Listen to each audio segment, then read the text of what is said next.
Bonjour, je suis Fabrice Le Garec, leader en entreprise et co-créateur du programme Devenez Leader. Au cours de ma carrière, j'ai fait de belles rencontres de personnes et leaders inspirants. Nous avons décidé de leur donner l'opportunité de partager leurs perspectives sur le leadership. Une manière peut-être de confirmer ou challenger votre regard sur votre leadership. Plus qu'un simple échange, c'est un vrai zoom au cœur du leadership que nous vous proposons. Bonjour Nico. Salut Fabrice. Comment vas-tu? Écoute, ça va bien en cette période de changement, beaucoup d'opportunités. Ça c'est clair.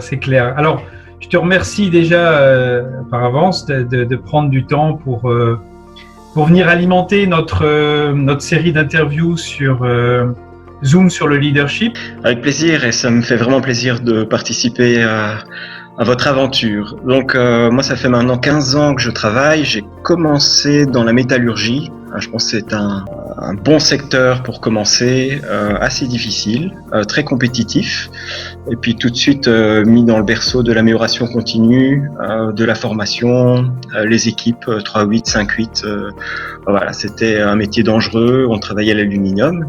J'ai fait ça pendant 2-3 ans, je construisais des sites, donc des petites équipes, beaucoup de management transversal, et c'est là que j'ai commencé à découvrir ce que c'était le leader. Je pense pas que je réalisais complètement. Puis j'ai fait 4 ans en responsable de production dans la pharma.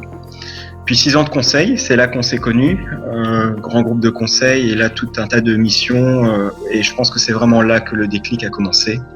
D'accord.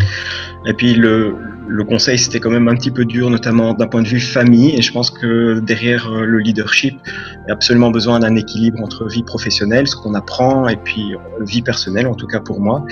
Et donc j'ai pris la décision de quitter, ça marchait bien, mais j'ai pris la décision de quitter, de rejoindre GSK, où je suis toujours, dans les vaccins, parce que dans ma carrière aussi, les produits ont du sens, et donc il y a du sens dans le développement des équipes, mais il y a aussi du sens dans ce qu'on fait, dans ce qu'on laisse. Et chez GSK, j'ai eu plusieurs vies. J'ai commencé dans de l'amélioration continue, puis j'ai fait du contrôle qualité. Je suis parti à l'étranger où j'ai géré de la qualité au niveau global, et puis maintenant je suis responsable d'un site de production de vaccins. Quel parcours avec, j'imagine, beaucoup d'expérience de leadership, mais de personnes, de moments de vie, de moments de carrière qui ont dû être assez riches. Pour repositionner tout ça, quel leader es-tu? Je pense que par rapport au feedback que je reçois le plus souvent, quelqu'un très orienté sur l'impact, donc délivrer ce qui est attendu, gagner le match, mais évidemment parfois on va le perdre, mais pas n'importe comment.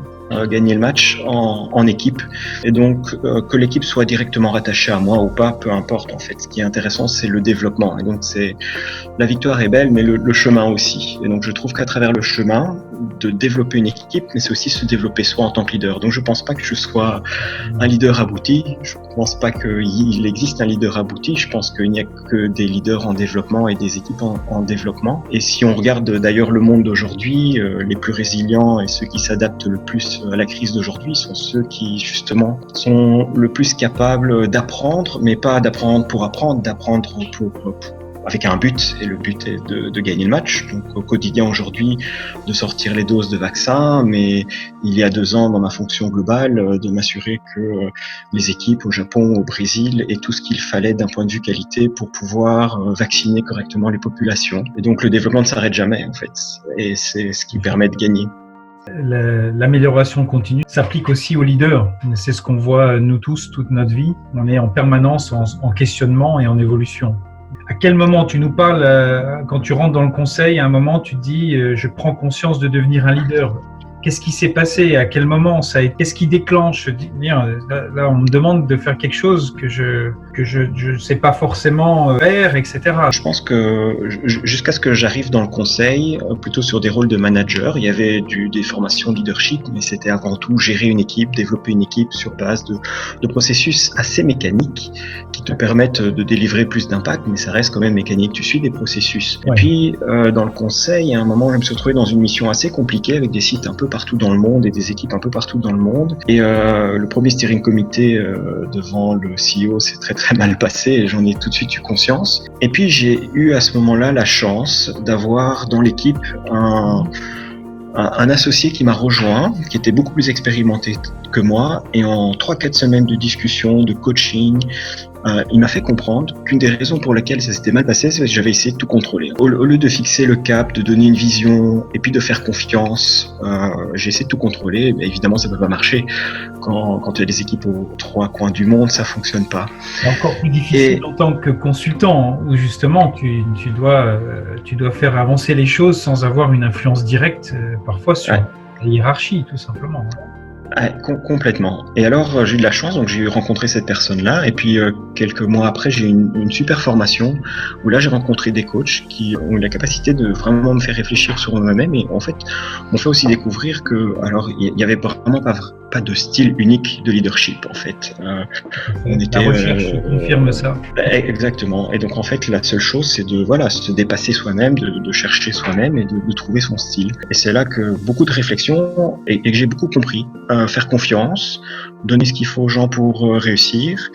Et puis parfois ça va rater, mais souvent ça a fonctionné parce qu'une fois que les gens sont mis un petit peu dans un environnement où ils se sentent en confiance, ils prennent des risques, et je me rends compte qu'en fait le monde aujourd'hui souffre de gens qui ne prennent pas assez de risques. Il y a trop de règles, mais dès que tu soulages un peu les gens, et dès que tu soulages un peu les gens, tu gagnes énormément en productivité. Et du coup les missions suivantes se sont enchaînées, et je pense que j'en tire encore aujourd'hui cette expérience-là. Et puis je veux aussi dire que j'ai eu la chance tout au long de mon parcours de rencontrer des gens incroyables, mais depuis que je suis rentré, depuis que j'ai démarré ma carrière, avec qui j'ai toujours gardé contact, qui en fait partie. D'ailleurs, Fabrice, on a eu une longue discussion sur le leadership.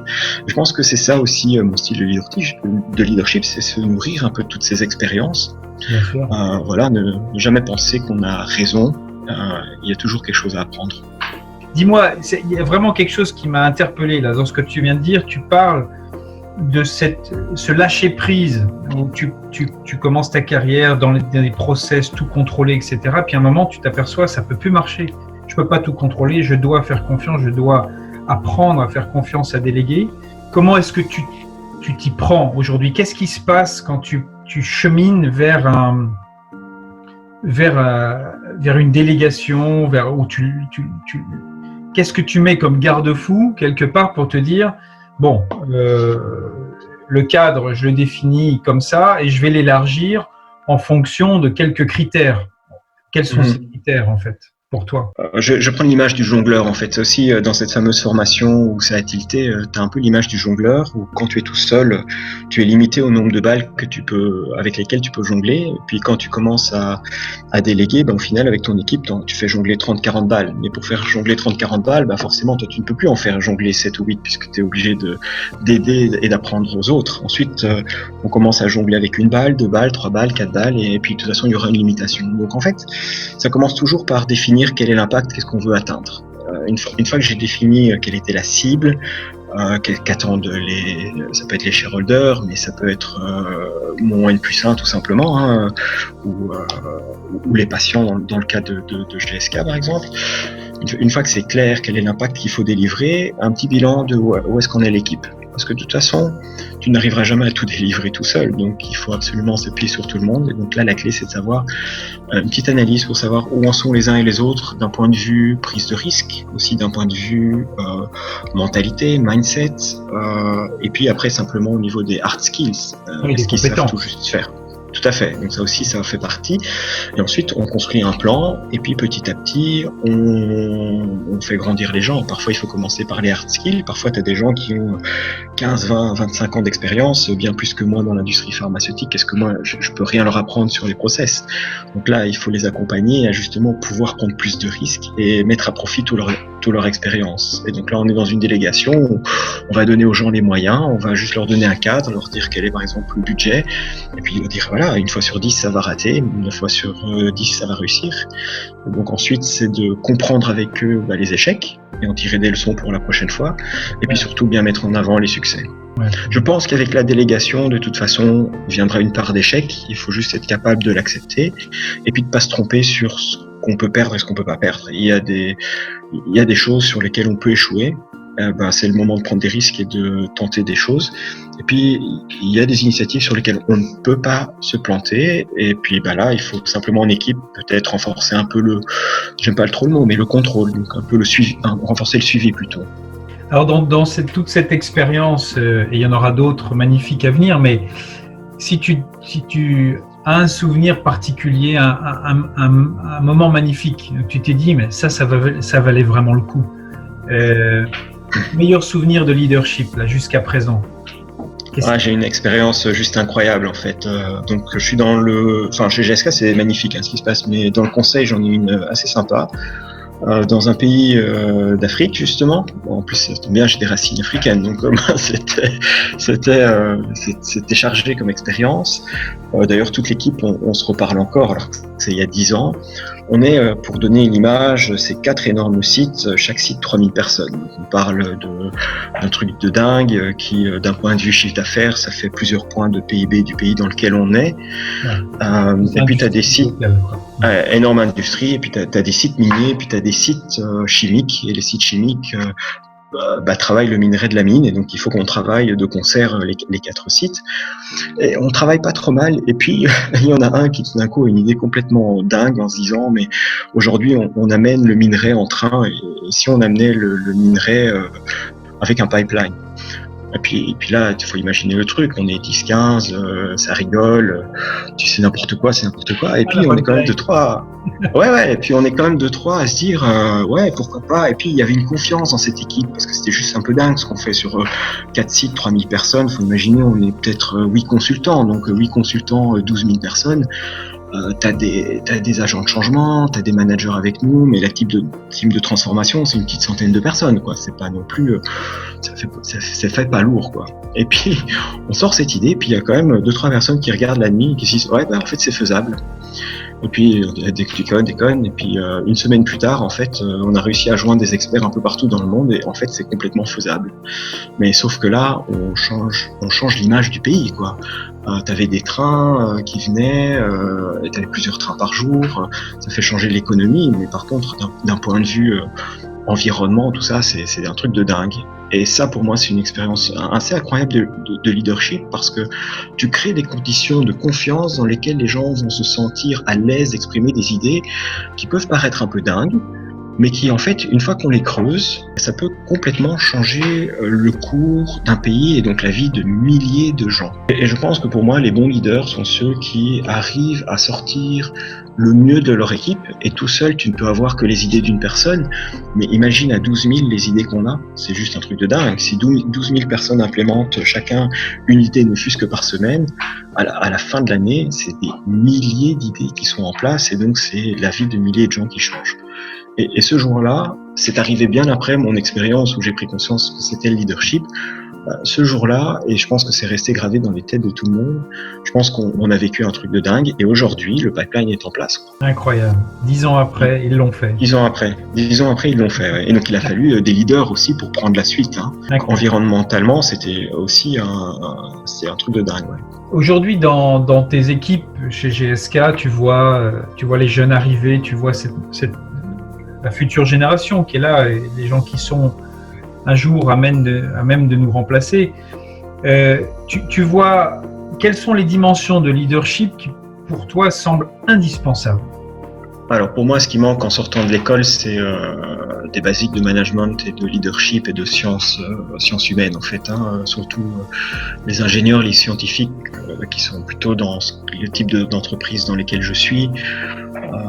On sait faire du problem solving sans problème, ça c'est pas un souci, mais c'est vrai que pour l'aspect humain, ça s'apprend un peu sur le tas. Donc moi il m'a fallu 10 ans et la chance de rencontrer beaucoup de gens pour y arriver. Pourtant j'ai eu beaucoup de formations, mais voilà, ça prend aussi du temps, tout ça.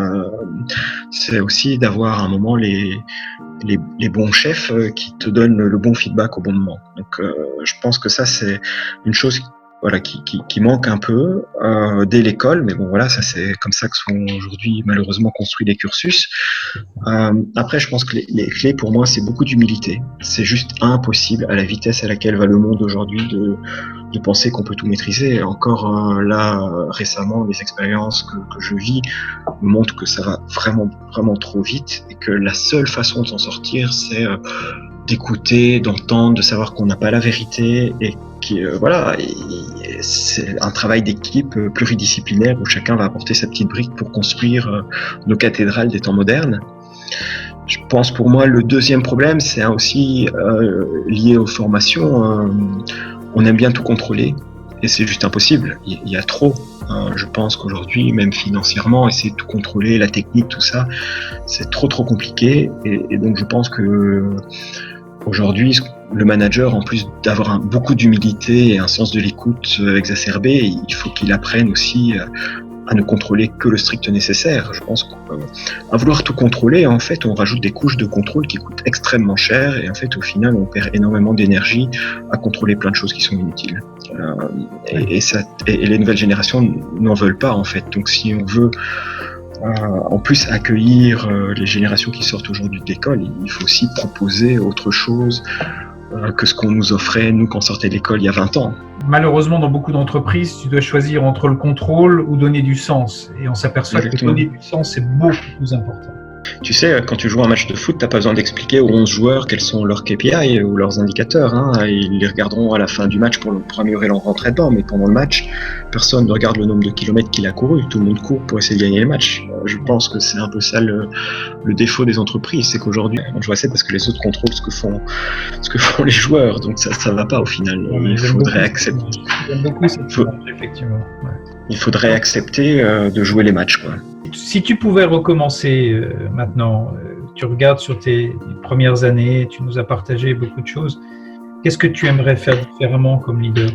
Écoute, il y a une chose, mais c'est l'expérience aussi qui parle. Je pense pas que j'en avais absolument pas conscience quand j'ai commencé. Dans une de mes expériences, je suis parti à Singapour. Et en fait, en partant à Singapour, j'ai dû laisser beaucoup de choses derrière. Et ça a été très riche parce que là, j'ai fait un coaching personnel pour comprendre un petit peu les peurs personnelles. Et en fait, l'air de rien, la frontière entre le monde du travail et la vie privée, elle est poreuse en fait. Et donc, certaines peurs ou certains contrôles, délégations qui manquent, ou certains freins qu'on se met dans la vie professionnelle viennent aussi de choses de la vie privée. Donc ce coaching personnel m'a aussi beaucoup aidé pour progresser dans la vie professionnelle et oser plus. Donc je pense que par exemple si je devais changer, c'est peut-être au bout de 3-4 ans de vie professionnelle, je ferai ce coaching privé professionnel pour essayer de comprendre un petit peu certains des freins que je peux avoir, certaines des craintes. Pourquoi est-ce que j'ai besoin d'être ultra préparé avant un meeting alors qu'en fait tout le monde apprend la règle du 80-20. Ça parlera beaucoup aux ingénieurs, mais en fait tous les ingénieurs qui connaissent cette règle des 80-20, on fait le 20. Et puis on va quand même faire le 80, et puis on va faire un petit peu de 10 au cas où. C'est clairement lié à une peur. Et donc voilà, je pense que ce coaching m'a permis d'appréhender un peu mieux ça. Tout à fait ça. On a tous des drivers de vie, on connaît les soi parfaits, etc., etc. Et c'est un très bel exemple que tu nous donnes ici. Ça, c'est vraiment très intéressant et beaucoup de belles réflexions pour les jeunes qui sont dans cette étape aujourd'hui, qui ont besoin de réfléchir effectivement assez tôt. Vraiment très sympa d'avoir passé du temps avec toi. Merci encore pour ton témoignage. Je te souhaite, au nom de toute l'équipe Becoming Leader, très belle continuation. Merci beaucoup, et puis c'est super ce que vous faites parce que je pense que les jeunes en bénéficieront et je pense que c'est typiquement le genre d'expérience que j'aurais pu prendre tout au début de ma carrière. Donc plein de succès à vous et toute l'équipe.